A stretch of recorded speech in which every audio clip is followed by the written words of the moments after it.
এবারে চললাম সিকিম রাজ্যের জাতীয় ফুল দেখার উদ্দেশ্যে। প্রথমেই শিলিগুড়ি থেকে শেয়ার গাড়ি নিয়ে চলে গেলাম জোরথাং।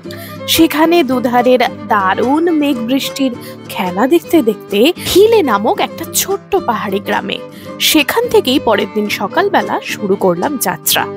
দেখলাম রোডোডেনড্রন স্যাংচুয়ারি, যার ভেতরে প্রায় 5 কিলোমিটার ট্রেক করে যেতে হয়। বেশ কুয়াশা ভরা রাস্তা, চারিদিকে বৃষ্টি পড়ছে, তার মাঝে রোডোডেনড্রন ফুল অর্থাৎ কিনা গুরাসের অসাধারণ ব্লুমিং। সত্যি দেখতে দেখতে কোথায় হারিয়ে যাচ্ছিলাম। এই ভার্সেতে কাটালাম এক রাত।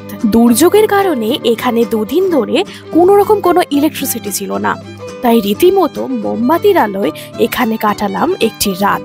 এই থ্রিলিং অভিজ্ঞতা কিভাবে বাজেটে কমপ্লিট করলাম সেটা জানতে গেলে চোখ রাখুন হারিয়ে যাওয়ার গল্পে।